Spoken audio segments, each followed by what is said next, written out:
Are we recording? Good morning, everybody. I'm going to call this regular term meeting, the B County Commissioners Court, to order. Today is Monday, March 9th, 2026. The time is 9:05. What is it? That's close enough for government work, sir. 9:06. Apologies for running late. We're physically located B County Courthouse, Commissioners Courtroom, number 110, 105 West Corpus Christi Street, Beeville, Texas, 78102. That was agenda item number 1, the call to order. Would everybody please stand and join Pastor McGregor in a brief prayer? Let us pray. Our gracious and loving Father in heaven, we ask for the blessing of your presence on the proceedings of this court. Truly, this significant activity touches the lives of our great citizens and their precious families. Thank you for the goodness and grace you have showered upon us as a people. Our heritage is rich because of your bountiful blessings. Therefore, we praise you. We come seeking your forgiveness for violating your holy laws and for failing to love you and to love one another as you have commanded us. Make us a people who willingly seek to please you in all that we do. We thank you for those who you raised up to lead, guide, and represent us. You have blessed us with the members of this court. Grant them the strength, the wisdom, and the courage to make right decisions. May each be ready to give an account to you for the decisions made.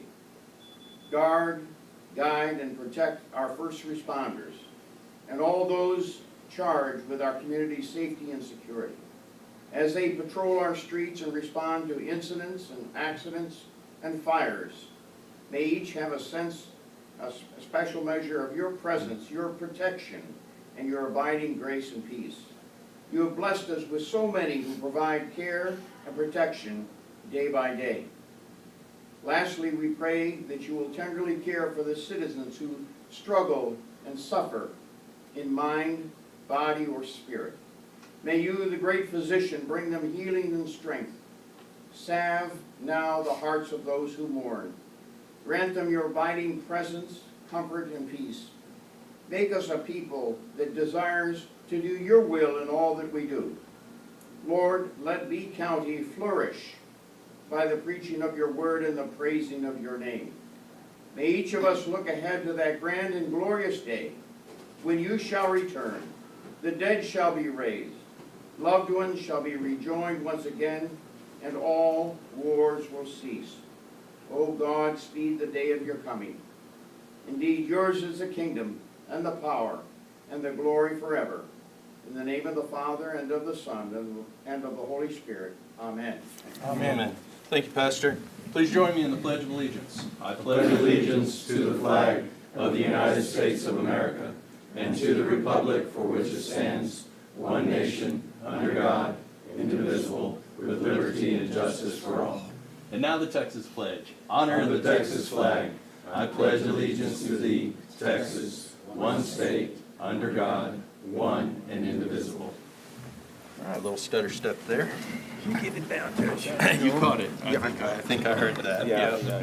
Did you catch it, Commissioner? I might have heard a little something there. Y'all are gentlemen. Thank y'all for allowing me to make it a big deal, and y'all to not. That was the Pledge of Allegiance. We're on agenda item number 4, recognition of visitors. I do know we have some visitors in the audience today. Thank you all for being here.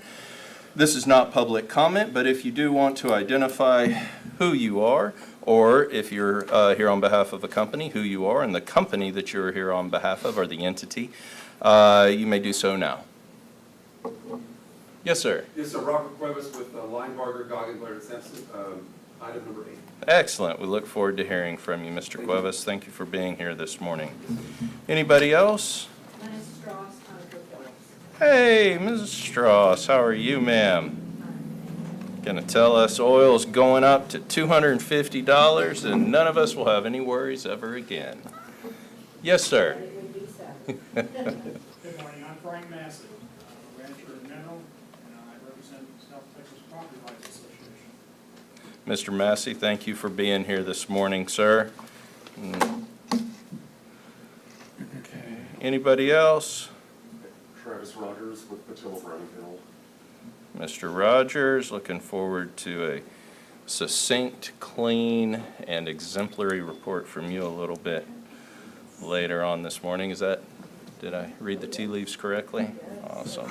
You did good, Judge. Thank you. Thank You're you. gonna get on permanent, you keep this I up. tell you what, that's the best way to my heart, is to flatter me. Any other members of the public who wish to identify themselves at this time? Okay, we'll move on to agenda item number 5, Commissioners Court opening remarks. Commissioner Olivatos, you have the floor, sir. Did I Thank do you, that Judge. backwards? You're right. Yeah, You're right. You All did right. good. Please proceed. Good morning, everyone. I had a pretty interesting week, but we keep moving forward. Glad to see everyone here. So I was fortunate enough to attend a presentation that was given by TxDOT and the Coastal Bend Public Safety Radio Coalition.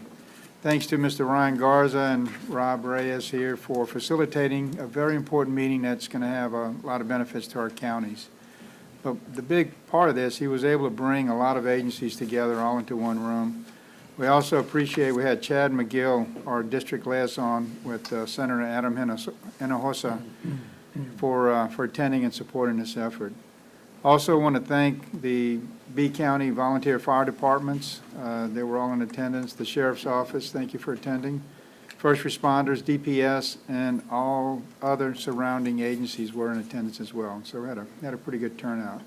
The purpose of this meeting was to receive information on various radio systems that are in our area, focusing on public safety first, responders, communication, and interoperability.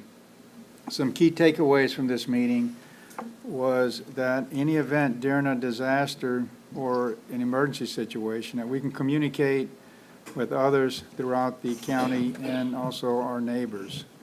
The importance of upgrading our aging equipment and infrastructure, which is a key part, vital to our safety.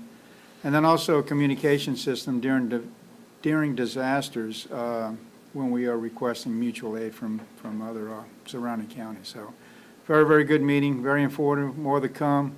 Mr. Garza is working on getting inventory lists from our various fire departments to identify the needs that we are going to be needing. So Ryan, keep up the good work.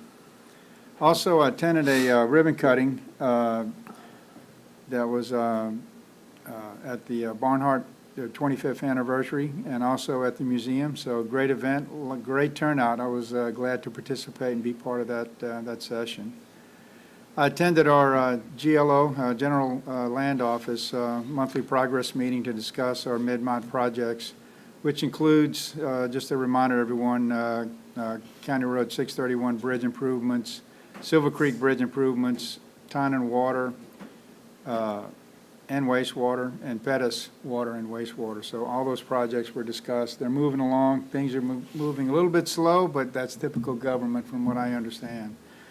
I guess on the Silver Creek Bridge, we're getting some good movement there. We've completed the surveys that were required to get our environmental permit, so that's a plus. And then today, we're going to be doing some geological testing, which will take place today within our 60-foot right-of-way. So they'll be out there getting that, so we just continue moving forward, so that's also a plus.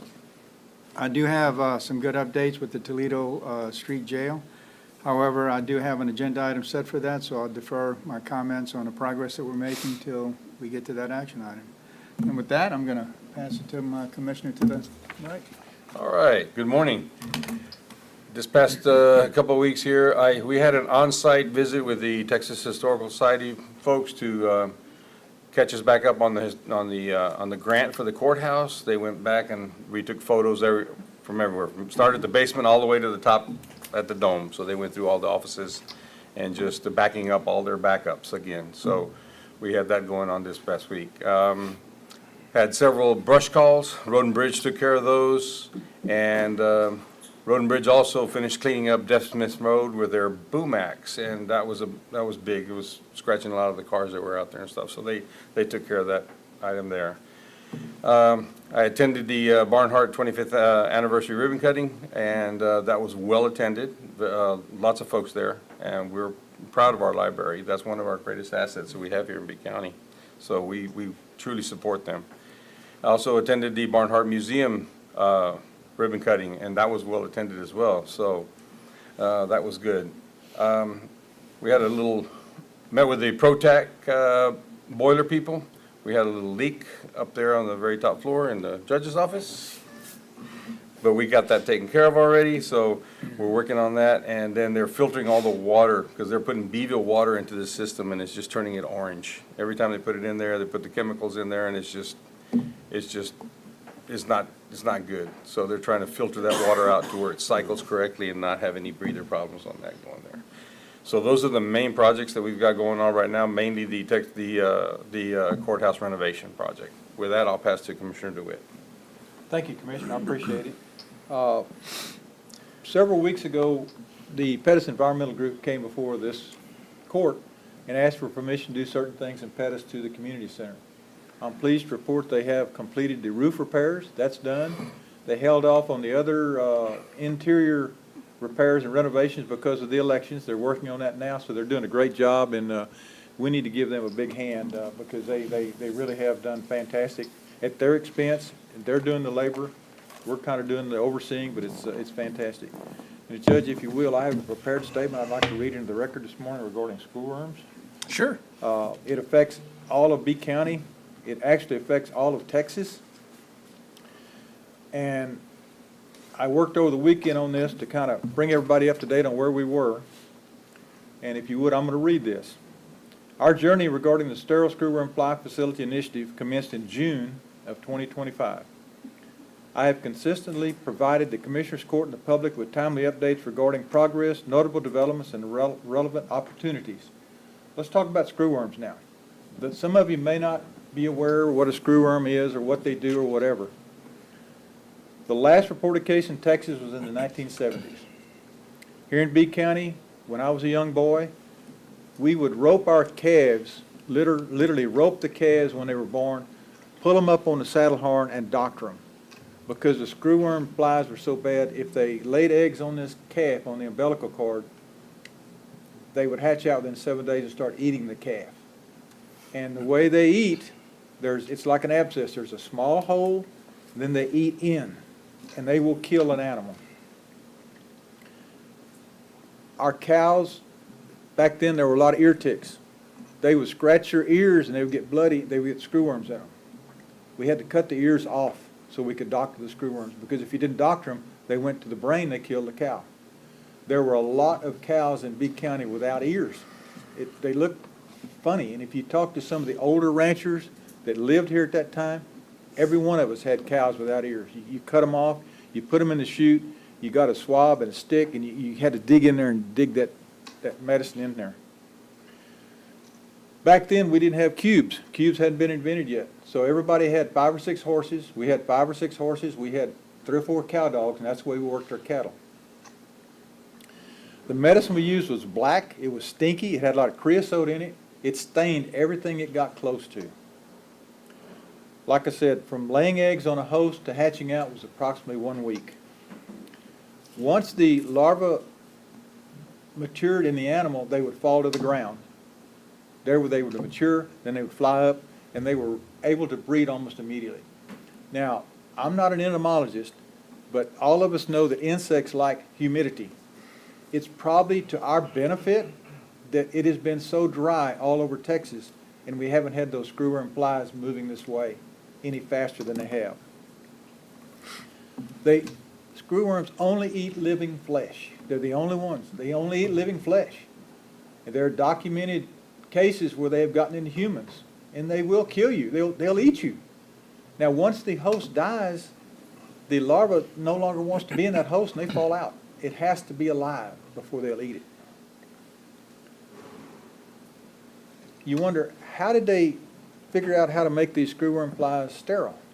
Well, back in the 60s, they did a lot of experiments, and they used a dentist x-ray machine on the larva. And they found out when they irradiated the larva, the male larva became sterile. It would go ahead and hatch out, fly up. The male can breed several times. The female only breeds once. So they would release the flies. The male would breed with the female. The eggs were infertile. Over a period of time, they were gone. This affects any warm-blooded animal. Horses, dogs, chickens, exotic animals, goats. These people with these high fences and these expensive $20,000 and $30,000, $40,000 deer and elk or whatever they might have, it's going to affect them. Okay, historical perspective. In June 2025, Mr. Frank Massey called to ask if B County could help with a potential screwworm invasion from the Texas-Mexico border. I said, I'm not sure, but I'll try. I contacted Michael Blair at Chase Field, Randy Sykes at BDA, Representative J.M. Lozano, Michael Cloud, and Senator Ana Hinojosa. All responded promptly. Mr. Charles Maley and Mr. Frank Massey became heavily involved, organizing meetings and traveling to Austin and Washington. Meetings involved company representatives overseeing the facility and delivery aircraft operations in Panama. That's where the flies are coming from now. The sterile flies are being flown in from Panama. We got to get it closer.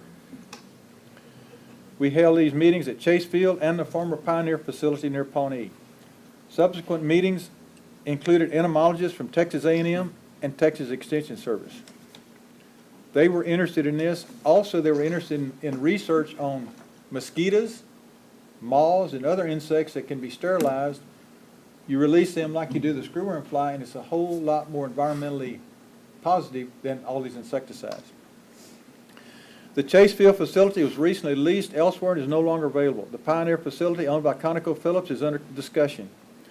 The Texas Agriculture Department has submitted a multi-page proposal to the U.S. Department of Agriculture for $45 million on behalf of B County from the $100 million Grand Challenge grant to combat screwworms. This request is pending. Talks continue regarding the former Pioneer facility near Pawnee, which offers over 900,000 square feet of covered space and could start sterile fly production in 6 months, compared to the new Moore Field facility near Edinburgh that will take over 2 years to build and hasn't begun construction yet. You will read reports that it is operational. It is not. They had a big ribbon cutting down there a couple of months ago. Everybody's, man, this is great. It's operational. It is not. It's gone. The one that was there, that's where it was before. It's gone. There's nothing left but concrete. They have to build the whole thing. Currently, sterile flies are being sourced and flown in from Panama. It's my understanding. Now, here's something going on that makes you wonder what's going on. They're being dropped within 50 miles on both sides now of the Texas-Mexico border. I'm not an entomologist, but dry weather is probably slowing the advance. Why are they coming now within 50 miles on each side of the border? They've slowed down, they're dropping down in Mexico, and they're concentrated on the border.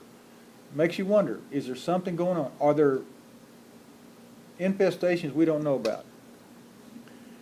If screwworms are found, let's say that they find screwworms in B County, 300,000+ acres will be quarantined.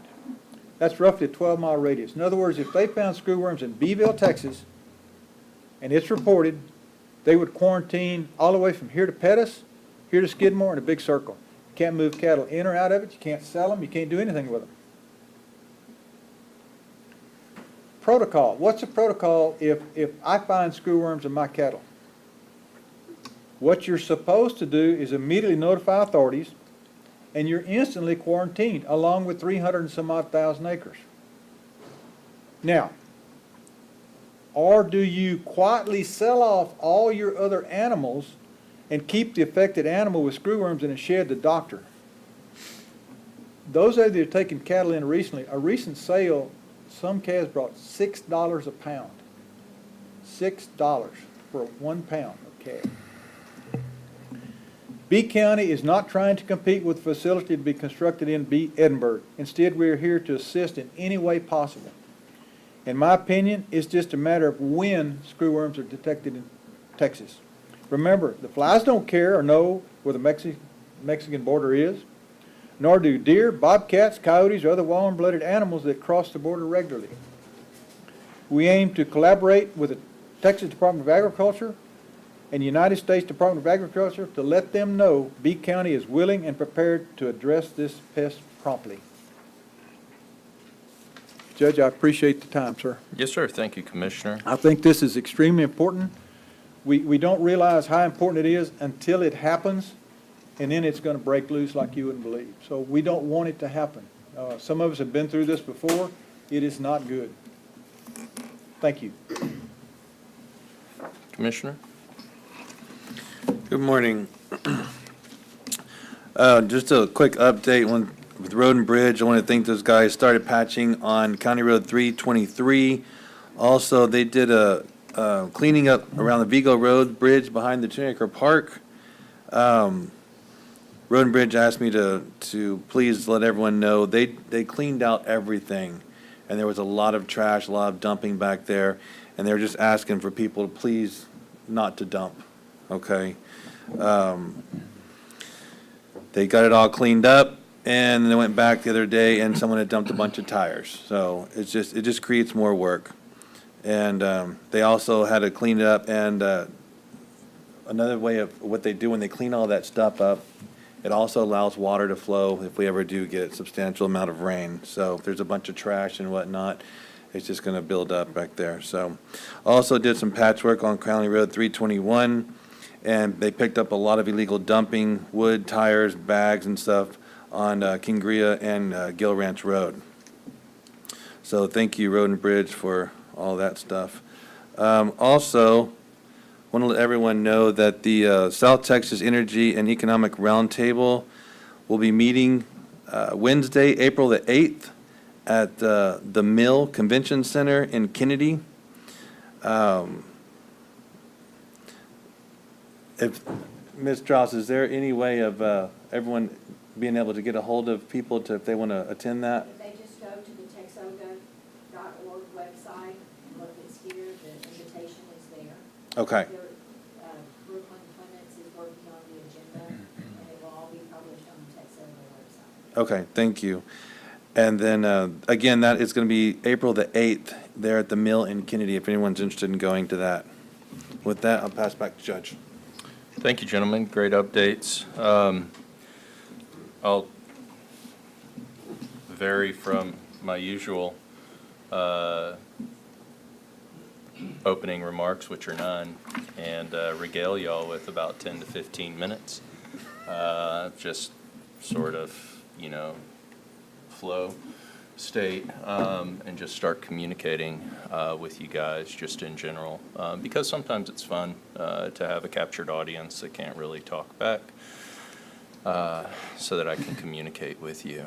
So that's about 1 minute, so just expect about 14 more of those, just sort of like a loose rambling. If I find some thread that I can get energized about, then I'll get overly passionate and probably start raising my voice a little bit, which should cause some concern in the audience, but then I'll talk myself down. For all of those present that are used to getting to hear me talk, you'll know that I'll repeat the same thing about 3 or 4 times, and then I'll realize that I'm merely repeating myself, and I'll stop. I'd like to begin by, and I want to, let me preface this by thanking the commissioners to my left and to my right. We had our primary last week. I had set out pretty direct statements regarding any electioneering or anything that could even seem to be electioneering from Commissioner's Court, from this table, and each one of our commissioners held true to my request. They avoided conducting or engaging in any communications with the public that would be, in my mind, inappropriate from this position, and I want to thank you all for that, sincerely. Our elections are incredibly important. We had a turnout. It could be better. It can always be better, but we had a turnout, and I'd like to commend each one of the commissioners that are at this table, as well as all our other candidates for elected office in B County, for running good, clean races, for being willing to stand up and throw their name in the hat. Democracy only works when there's folks who are willing to stand up and say, hey, maybe I can do a good job, vote for me. I'd like to thank all the voters that did show up and cast their vote. There will be changes. They are exciting. Whenever there's a contest, there is a winner and a loser. but it doesn't change the quality of the individual, the value of them standing up and asking for the vote, and for jumping in and participating in a very important process. So thank you to all who ran. Congratulations to all who succeeded.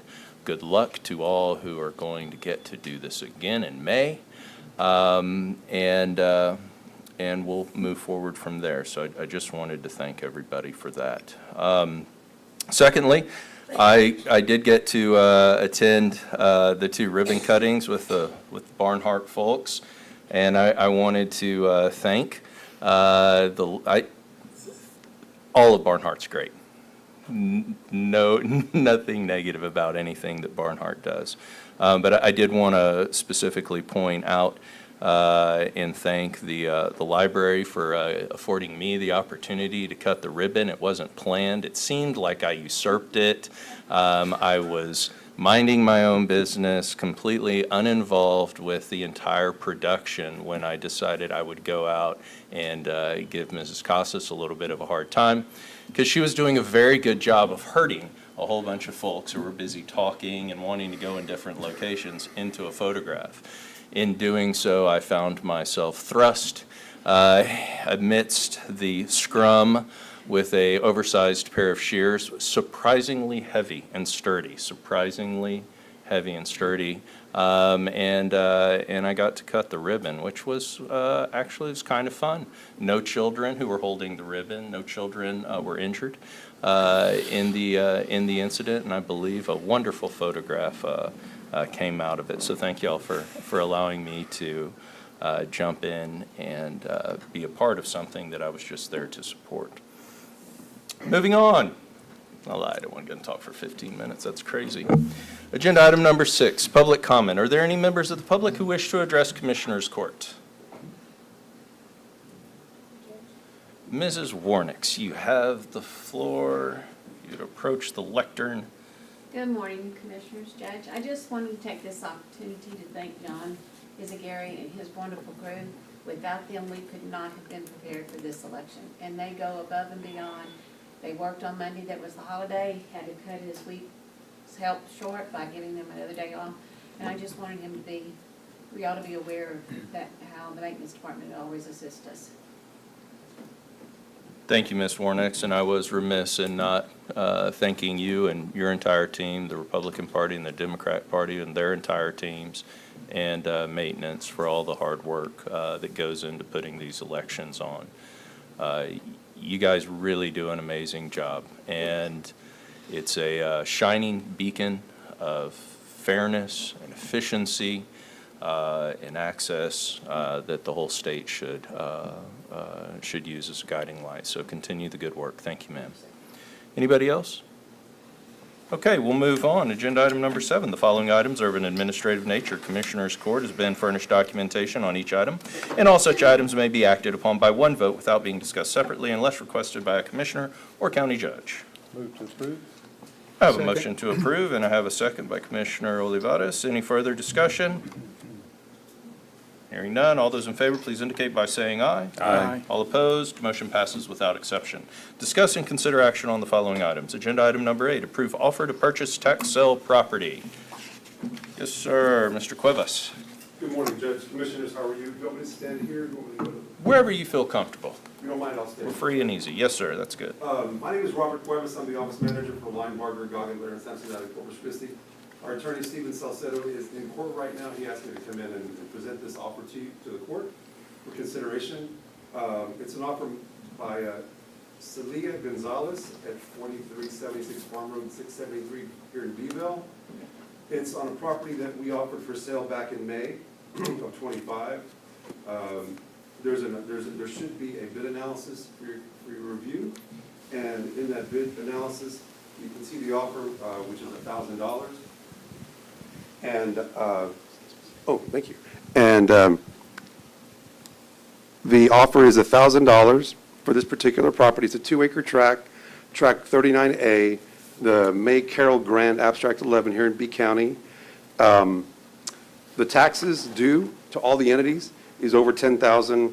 Cost of the sale are approaching $1,500. And by the tax code, we have to pay the court costs first before they go to any taxes. So therefore, the offer of $1,000 will go to the court cost.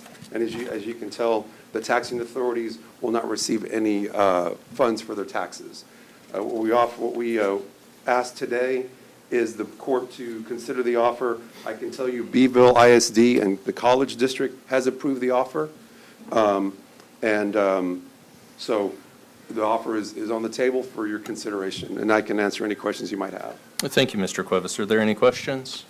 Move to approve. Second. I have a motion and a second. Any further discussion? I'll say for any of those that are in the audience or that are watching online now or at a later date, oftentimes these tax sales, the amount that the taxpayer pays is very under market. The benefit to it and the reason why we approve what seem on the surface to be sweetheart deals like this is because it brings that property back into our taxing realm. So the new owner is going to be paying taxes, and that's good because we get those properties back on the tax rolls. Any further discussion? Hearing none, all those in favor, please indicate by saying aye. Aye. All opposed, motion passes without exception. Thank you, gentlemen. Thank you. Thank you, Mr. Cuevas. Thank you for your presentation this morning and your time. Agenda item number 9, approve request to allow Pawnee Fire Department to relocate surplus antenna from former Sheriff's Office jail located on Toledo Street. Judge, yes, the fire chief in Pawnee approached Commissioner Oliveris about the antenna. They want to use it in Pawnee. We said, well, it doesn't belong to us. So they got with the person that bought it at auction and gave it to them. We said, now you're going to have to, if you get a crane, they have to have insurance, so they're aware of that. Judge, I would recommend we go ahead and approve this pending them, the finalization of them getting a crane and the insurance, and the ownership could change between now and then. Kind of convoluted motion, sir. Okay, I've got a motion. I'll second. I've got a motion and a second to do potentially several things. Yes, sir. Yes, sir. Depending on what happens. That's correct. But I think it's clear enough. Any further discussion? Hearing none, all those in favor, please indicate by saying aye. Aye. All opposed, motion passes without exception. Agenda item number 10, approve the establishment of an accounting code and authorize acceptance of donations to support research production. And authorize acceptance of donations to support research, production, and advancement efforts related to the New World Sterile Screwworm Fly. Commissioner DeWitt? Judge, that would be mine also. What we have, in the talk that we had a little earlier, we talked about the amount of money that the Texas Department of Agriculture has asked the federal government from, several $1 million. I feel that we need to have a item separate from our county budget where if and when donations come in, we have a place they can go. They can be put in this fund just to be used for that, and they would be used for maintenance, operations, fundraising, whatever to do with the fly production. And it also would be insect research and production. You know, we talked about the mosquitoes and moths. I've spoken to the auditor. We've gone over this several times.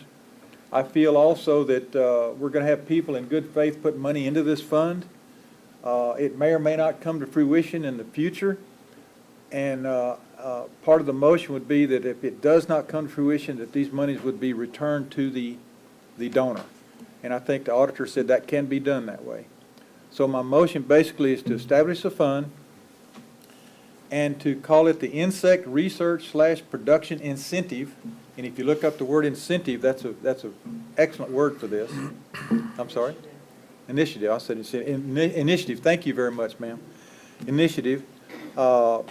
Set this up. It's separate and apart from the budget. It will not be commingled with B County's budget in any way.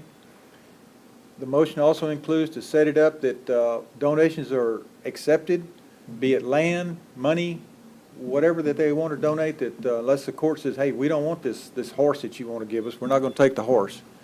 And set this up immediately. And if it doesn't come to fruition, that the money will be returned to the donors. Madam Auditor, is there anything I forgot that we talked about?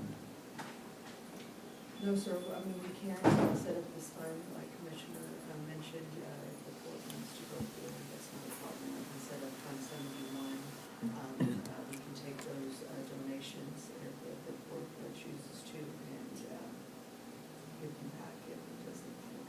There could be $1 million check come in, or $10 million check.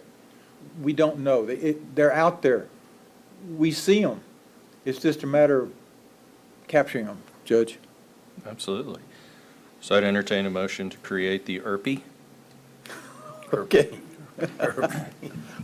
Or bye. Or pie, I mean, if any, I- hyphen on it. So motion with caveats that I put in my motion, sir. Oh, did you I'll already have a second. motion? I'm sorry. Well, I just like ERPI. well, go ahead. I have a motion from Commissioner DeWitt. Do I have a second? Second. I have a motion and a second. Any further discussion? No, just glad that Madam Auditor clarified the location and how it would be funded separate, which I think is a great idea. Thank you. Thank you, Commissioner. Any further discussion? Hearing none, all those in favor, please indicate by saying aye. Aye. All opposed? Motion passes without exception. Do we have any other discussions on this agenda item? Yes, sir. If you will please pass that, my wife and I would like to make the first donation to this fund. And if you'll pass that to the Madam Auditor, and we can get it into the bank account for the insect research / production incentive. Or initiative? Initiative. I keep saying incentive. Because you wrote it. I wrote it down. I wrote it down right. You wrote it down So right. let's just shorten it to ERPI. To the ERPI. ERPI. So, All right. and if any other commissioner would like to donate, I'm sure that the auditor has a place she can put it. Fund 71. So anyone in the audience that raises cattle, horses, dogs, chickens, exotic animals that would like to donate to this fund, please get with our county auditor. Thank you, Commissioner. Thank you for your leadership. I notice that all of our commissioners are ripping at their their coat pockets right now, looking for their checkbooks. I'm sure they'll follow your lead shortly. Thank you, sir. Moving on to agenda item number 11, set public hearing date pursuant to Texas Transportation Code, Chapter 253, entitled County Improvement of Subdivision Roads, Vernon's 2003, to consider setting speed limit to 15 miles per hour in PH and placement of slow church zone 15 mile per hour speed limit sign with red border on Cockade Street and Frio Street in Tynan, Texas. Is this yours, Commissioner? Yes, Judge, it Yep. is. We need to set a public hearing. I was approached by several constituents concerned about the high speed of traffic during church activities.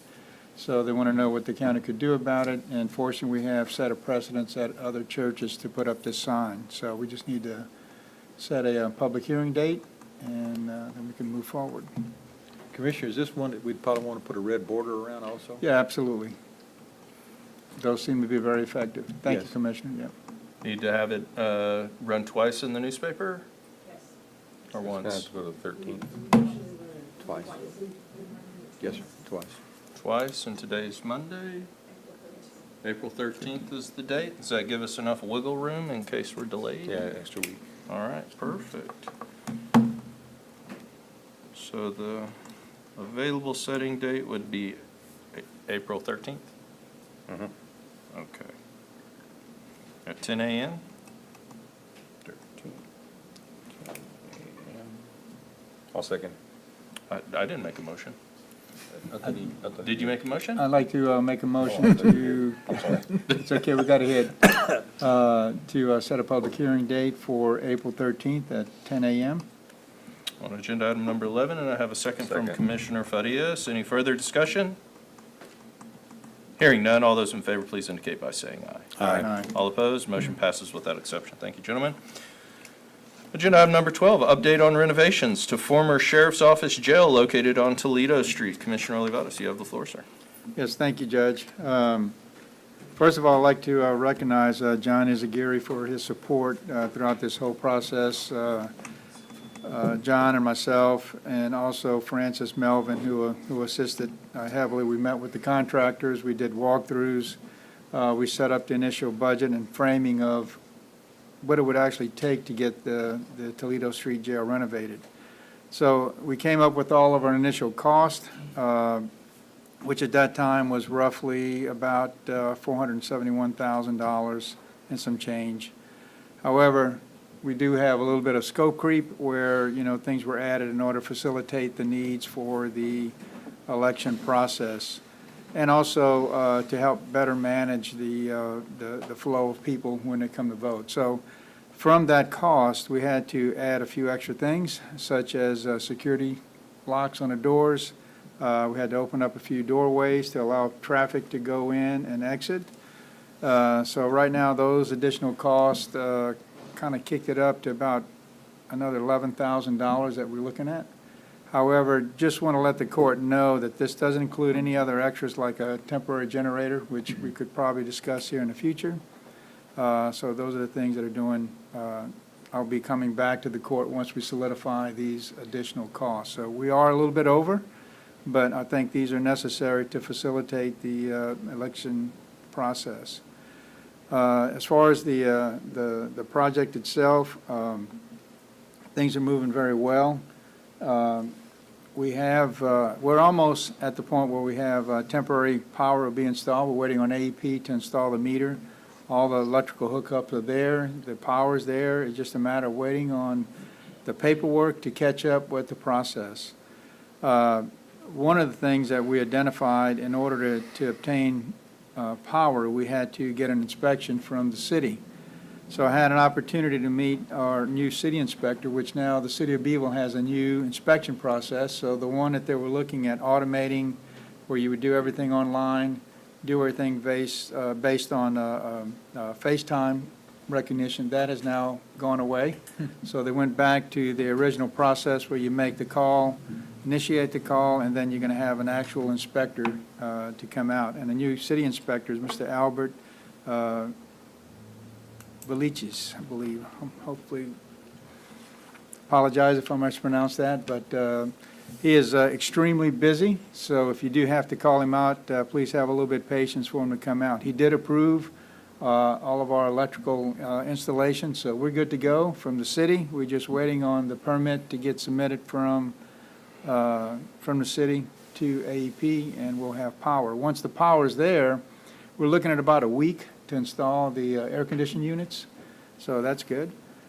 And then, once that's done, then we'll be able to finish up some other, I'll call it the architecture type work, where we refurbish a lot of the walls, the flooring, and lighting, all those kind of things are looking good. Our estimated date of completion right now, we're looking at the end of April, barring any other unforeseen events. So we're looking good. Francis, anything you want to add to that? Good morning, Commissioners. My name is Frances Melvin. I am the Grant Administrator and Project Manager. As Commissioner Oliveira stated, we are moving along. We are about 75% completed with the framing, patching, and painting. We are about 60% complete with just general architectural repairs. Currently, the HVAC systems, as the Commissioner stated, are at the site. They are on the roof. We are just waiting for P3 to contact the new company that has taken over Shell Oil or Shell Electric for our area. Our current challenge is, the primary focus at this stage is removing the Cardex shelving units that were in the sheriff's office portion. Because those are very expensive to replace, we'd like to take them out as gently as possible. No torches. Thank you, sir. Because either we can reuse them somewhere else or possibly sell them. Our budget of $500,000, out of that we have expended to date $117,987.35, with $93,945.25 in process right now. And we have a remaining working balance of about $288,000 to finish the project.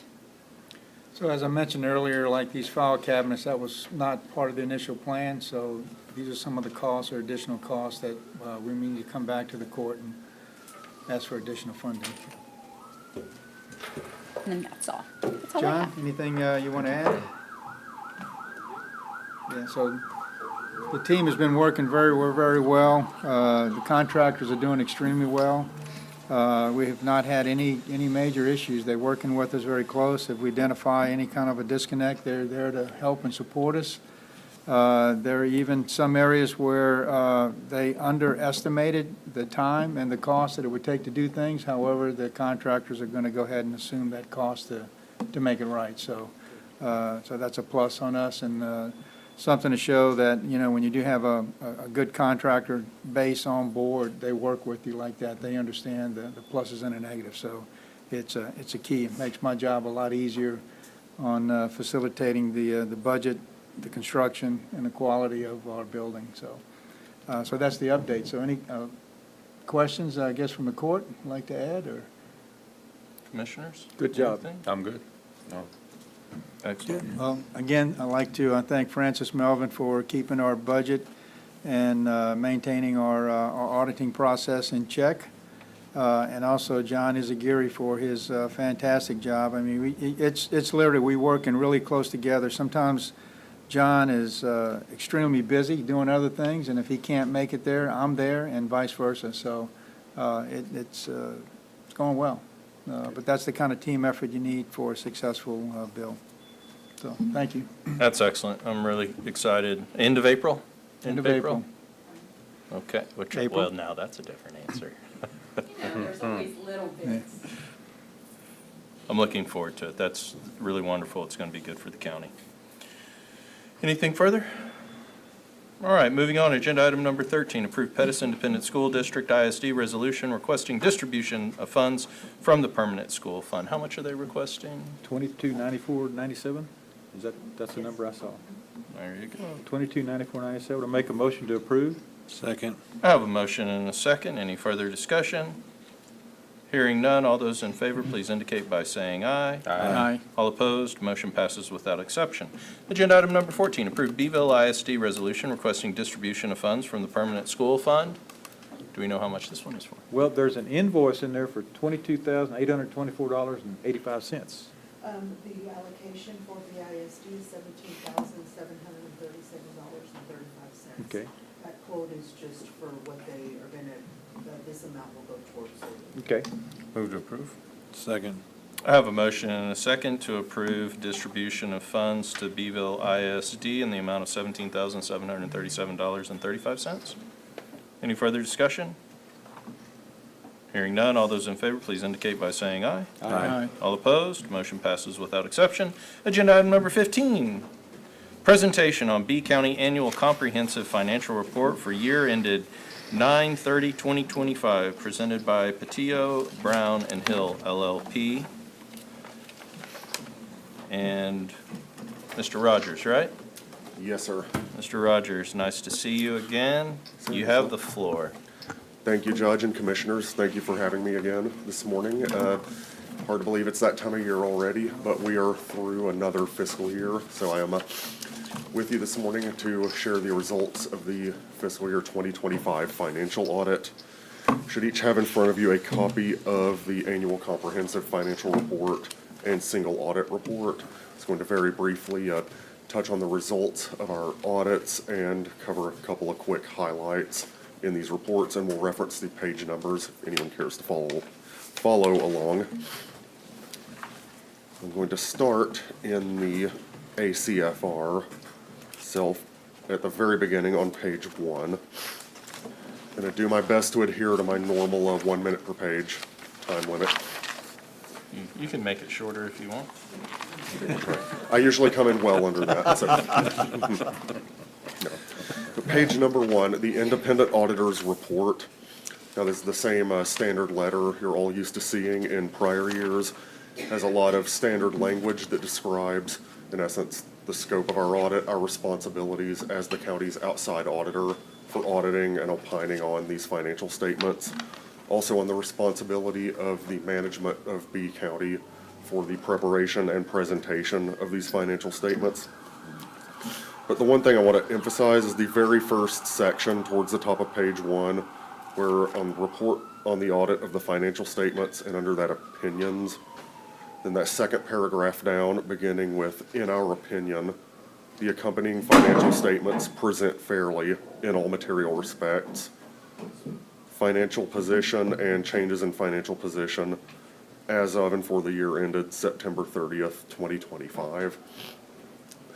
That is what we call an unmodified or a clean opinion, which means that as a result of our audit, no material departures from generally accepted accounting principles were noted.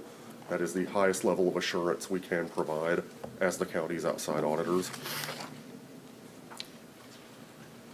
So again. That's really good news. I mean, that's where we should all be like, yeah, but we're used to it by now, so. Thanks, Dave. Please proceed. For sure. Yes. Like I said, the rest of that letter, next couple of pages, just standard language. Was going to very briefly point out, flip a couple of pages back in the financial statements, which the fund financials beginning on page 15. The governmental fund balance sheet. You can see these are the major funds of the county for fiscal year 2025. The very first column, you can see the general fund, which is the county's main operating fund on page 15. Just wanted to point out the total assets, liabilities, and fund balances for the year. Down towards the bottom, the general fund reported an unassigned fund balance of about 8.6 million as of year end. Unassigned obviously being the amount with no internal or external restriction placed on its use and can be used by the county to fund its operations as it sees fit. If we compare that to the income statement a couple pages over on pages 18 and 19, which lists out the revenues and expenditures of the county for fiscal year 2025. We look to total revenues about 20.2 million, expenditures about 17.7, and factoring in transfers in and out, we have a slight decrease of about 760,000, but still leaves us with a total ending fund balance about 9.6 million. If we compare that 8.6 million unassigned to the total expenditures of 17.7, that in terms of, say, months out of the year, that's about 5.5 or so months worth of expenditures in unassigned fund balance. And the classic rule of thumb for local governments is aim for a reserve of 3 to 6 months possible. So if you're in the 5.5 to 6-ish month range, definitely have what we would call a healthy reserve in general fund, unassigned fund balance. So, any questions or comments so far? No, sir. It's going to also very briefly in the single audit report under separate cover here. We have a couple more letters here in this report. Firstly, on page number 1, which is the report on our audit in accordance with government auditing standards. These are simply standards that require us as a part of our audit to consider things like the county's internal controls, as well as contracts, grant agreements, laws, regulations, things of that nature. And if any non-compliance with the above could materially impact the financial statements, we would be required to disclose it here in this letter. However, as a result of our audit, none were noted. So this is simply the standard letter describing our responsibilities and procedures in accordance with those standards.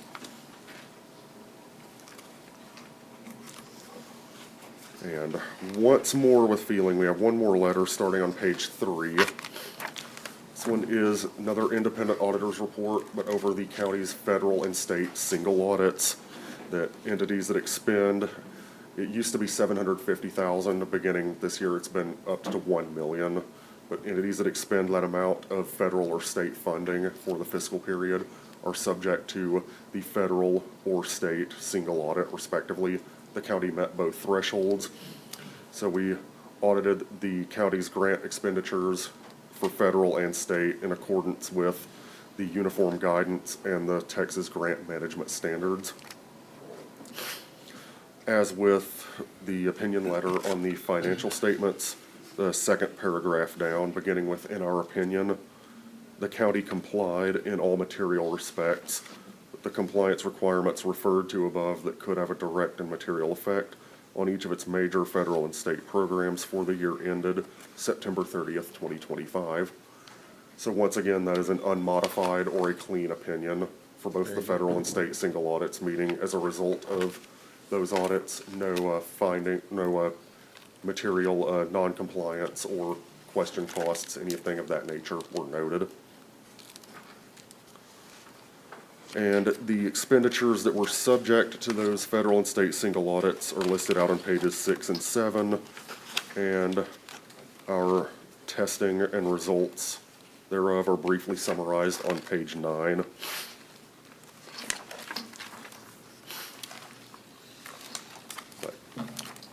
So to just very quickly recap, we have an unmodified, clean opinion on the county's financial statements for fiscal year 2025.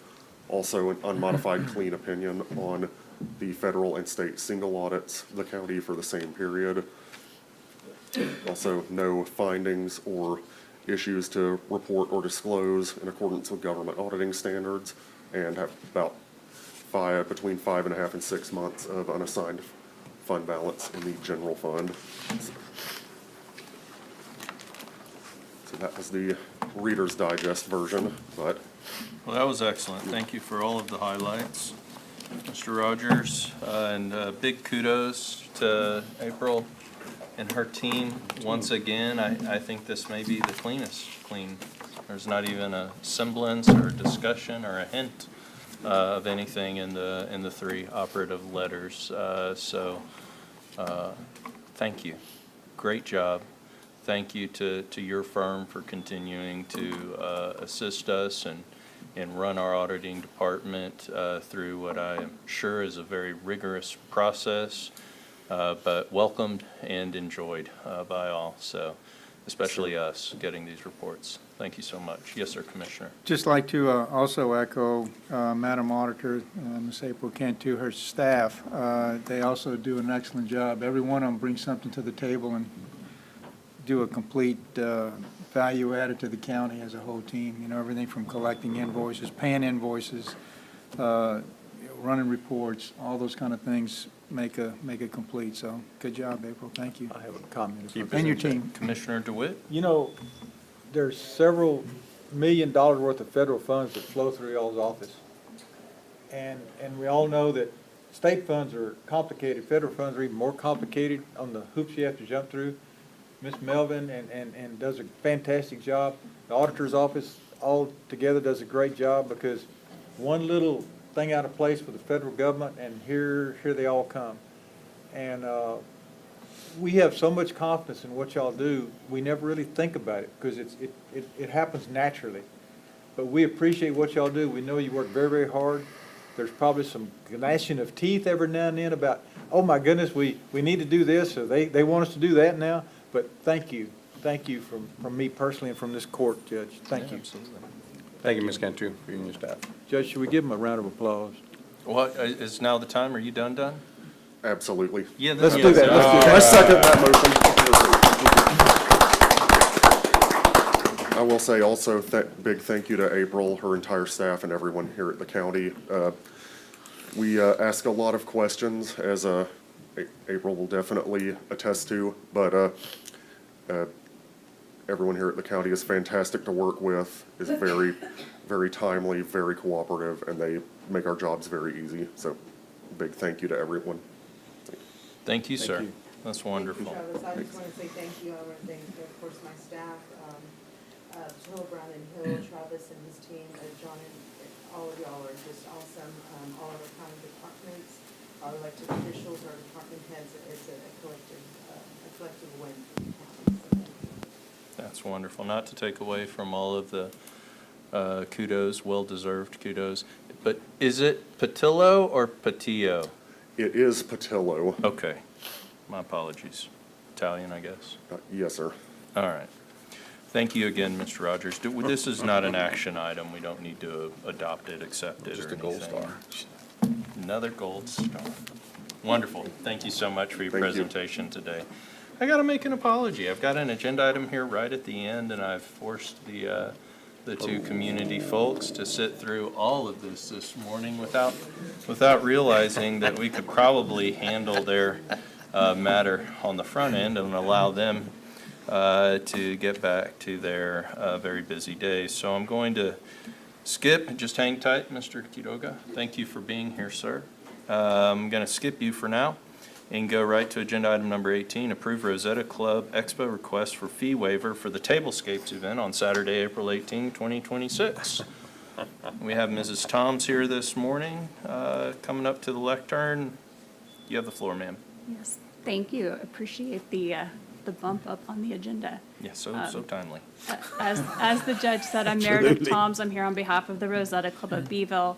Ms. Roxanne Costas is here with me this morning as well. Rosetta Club is a group of women. It's an organization focused on community service and leadership and education in our community. One of our focus projects is the Tablescapes event. It's held every other year. It is scheduled for Saturday, April 18th of 2026. This event is a fundraiser for the library, for the Joe Barnhart B. County Library.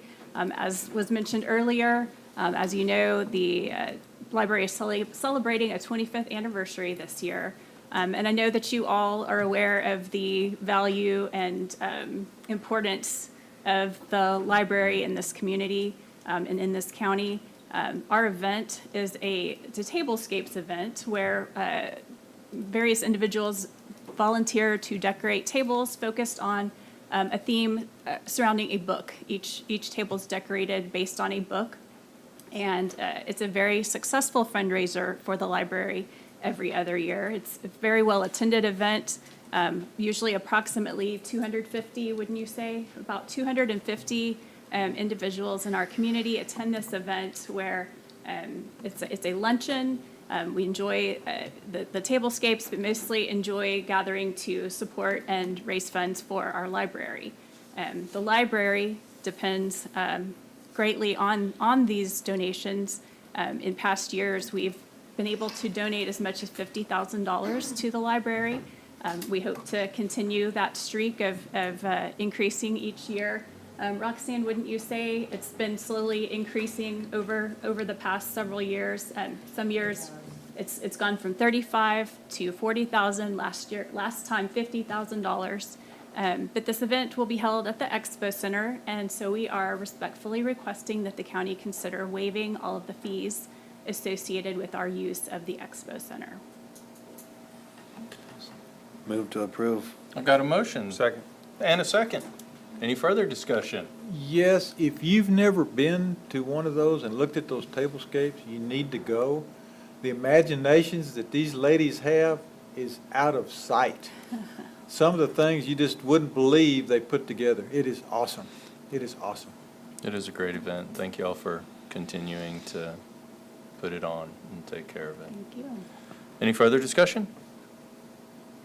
You sure? We got all the time in the world. Nobody's waiting to talk to us. Oh, I'm sorry, Mr. Keto.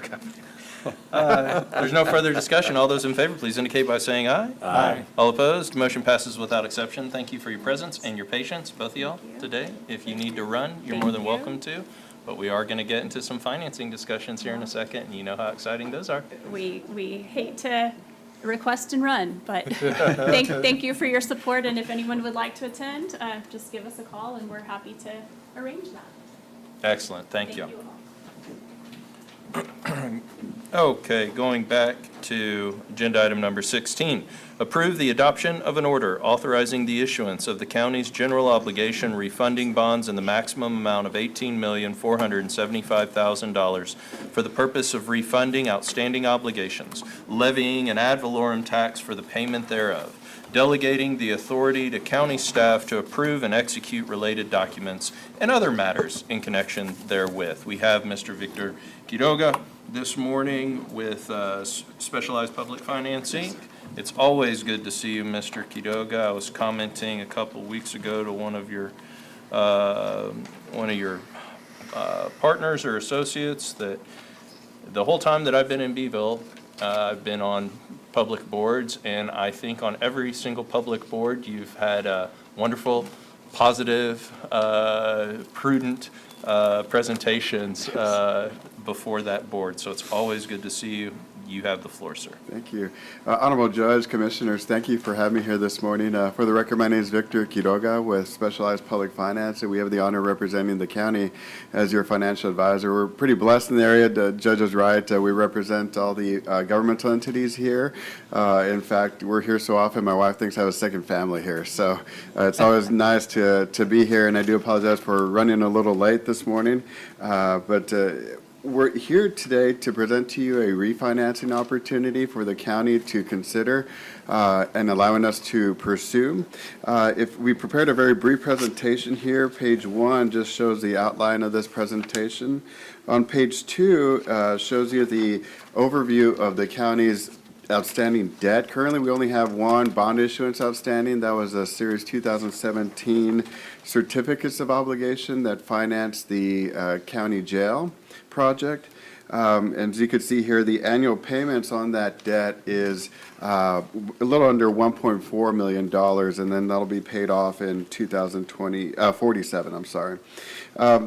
Right now, the county's debt rating or credit rating is considered a strong rating. It's at a AA-.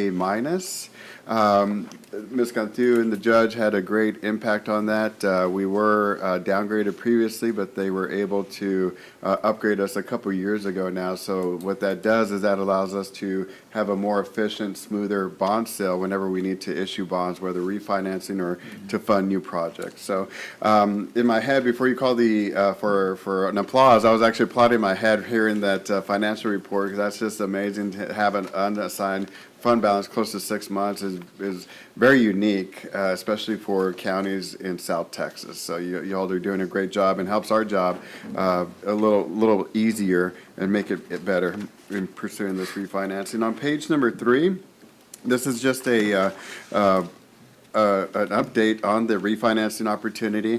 Right now, there's an opportunity to refinance up to $18.475 million of those certificates obligation. Currently, we've identified about $15 million that are efficient and prudent to consider for refinancing.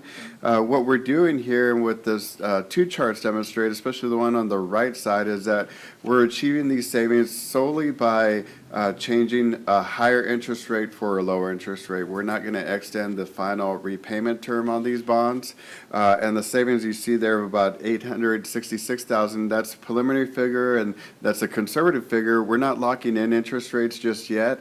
That won't occur until later next month. And so what we're asking for is your approval to move forward and continue working with the county auditor's office to complete this transaction. The next page here, page 4, gives you an outline of the projected timing based off of your approval today. We anticipate entering the bond market where we're locking an interest rate on April 30th, and then we'll close this transaction on May 28th. So April 30th is the time that we would lock in the interest rate. After that date, we'll be happy to attend another county commissioners meeting to provide you an update as to the sale results of that refinancing opportunity. And so the last page here is the parameter sale bond order. This is the agenda item that you're considering for action today. Essentially, this agenda item does not lock in the interest rates just yet. It just allows myself and the county to continue pursuing this refinancing, preparing all the offering documents, visiting with the rating agencies again. And then you would delegate that authority so that on April 30th, we could go into the bond market and you delegate the authority to the county judge or the county auditor to sign the final documents, locking in the interest rates. It does have thresholds in this document. If we don't meet a minimum savings of 3% PV savings, we won't conduct the transaction. And of course, we're not going to issue more debt than what we could refinance. This transaction, again, is only for interest cost savings. The shelf life, if for some reason the markets go a little crazy and out of our favor, if we don't go into the bond market on April 30th, from today, we have about a 6-month shelf life on the action you're taking today for us to enter the bond market and achieve lower savings for you, or better savings for you on this refinancing. What does PV stand for? Present value. And so that's a calculation that we use. It keeps I guess the industry honest, basically, because anybody could come here today and present to you a refinancing opportunity that saves, $100,000, and it sounds like a good amount of money, but you have to compare it based off of how much you're actually refinancing, in this case, anywhere from $15 to $18 million.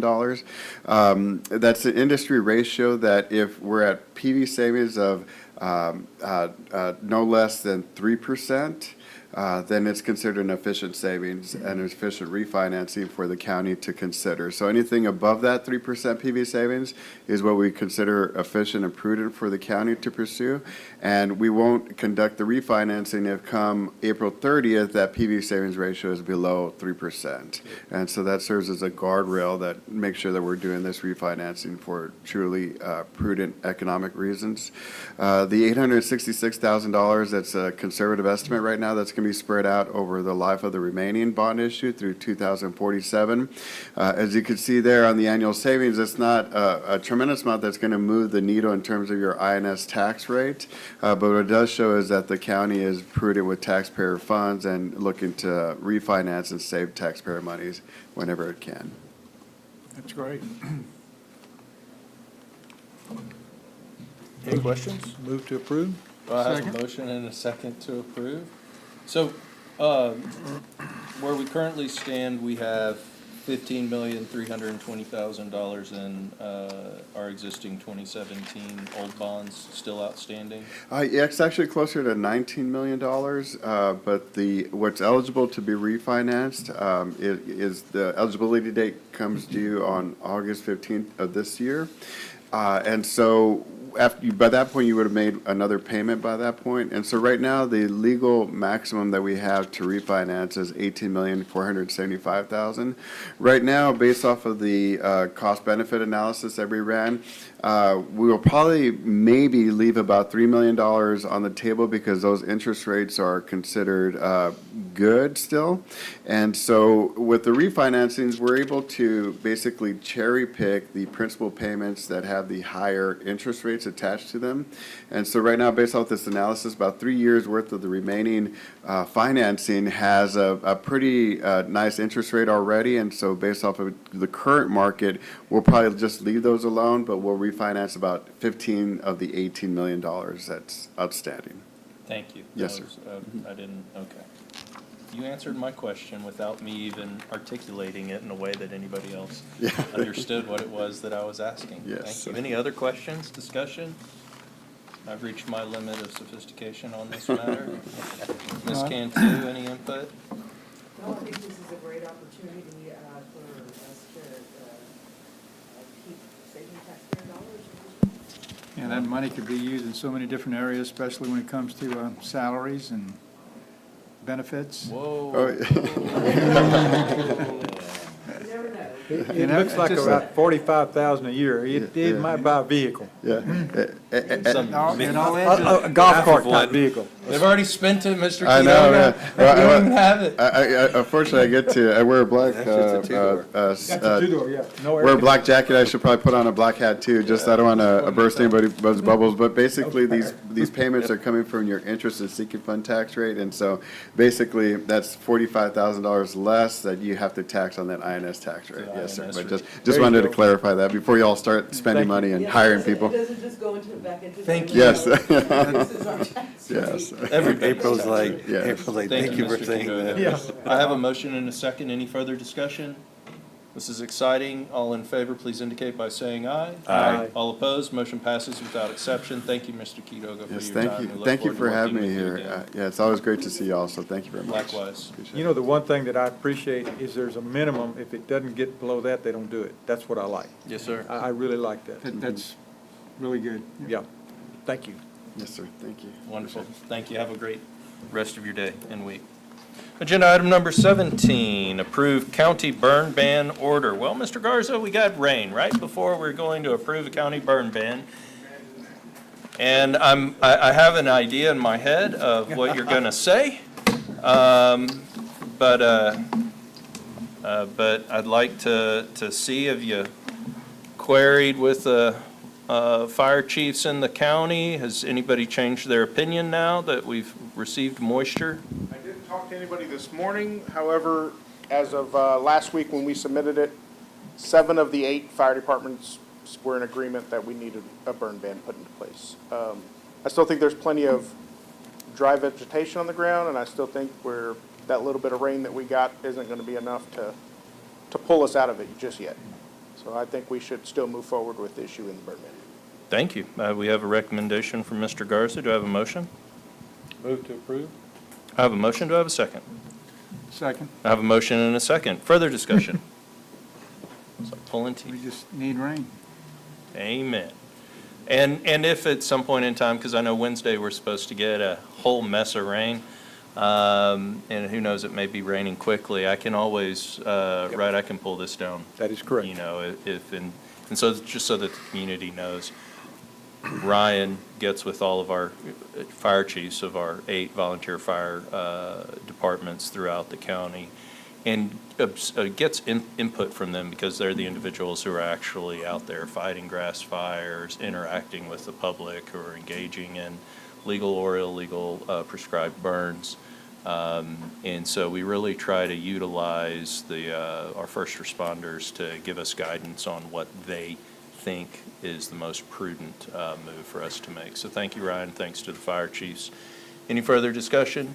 Hearing none, all those in favor, please indicate by saying aye. Aye. All opposed? Motion passes without exception. And this is effective immediately. Effective immediately, as of right now at this moment. You know, we're all gonna get phone calls in a few minutes. Hey, is a burn man? Yeah. Right, and it's easy. We're one call away. We're one call. Call anybody you want. Call any of the commissioners or Ryan Garza. And they'll answer your questions with bells and whistles on. Heck, you can call Johnny Zagiri if you want. He'll know as well. Notice he didn't include himself. No, I didn't. Did you notice that Of too? course, yes. That's right. Yeah, I'm busy that He day. figured it out. That day. I'm busy those days. Yeah. Okay, now something that we don't get to do very often, but it's exciting every time that we do get to do it.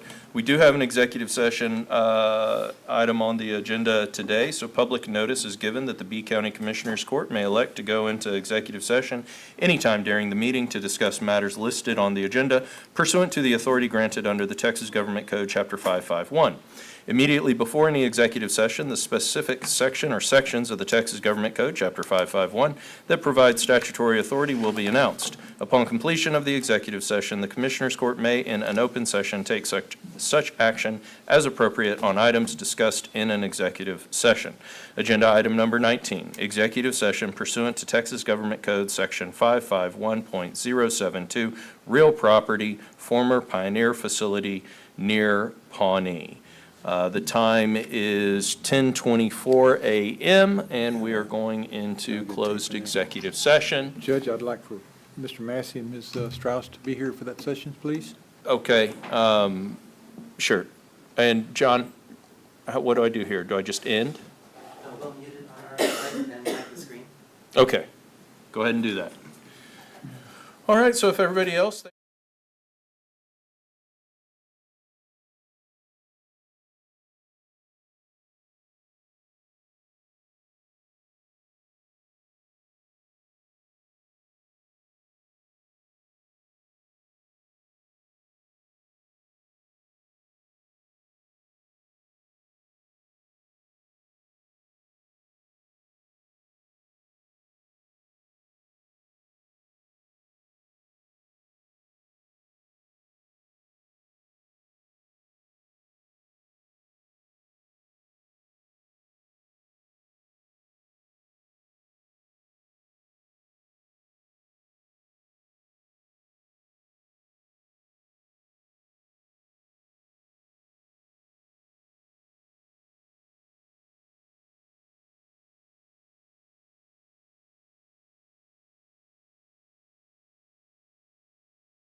Okay, thank you. We have come out of closed executive session. The day remains Monday, March 9th, 2026. The time is 10:58. We went into closed executive session on agenda item number 19. We have now come out of executive session. Are there any motions to be made on agenda item number 19? I recommend you take no action, Judge. Okay, no motions? That's not a motion. No. Nothing? What?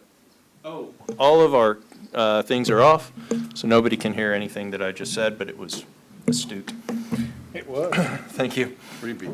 Okay, there are no motions, so we will pass on agenda item 19. Agenda item number 20, adjournment. Do I have a motion to adjourn? I'll make a motion to adjourn. Second. I got a motion and a second. Any further discussion?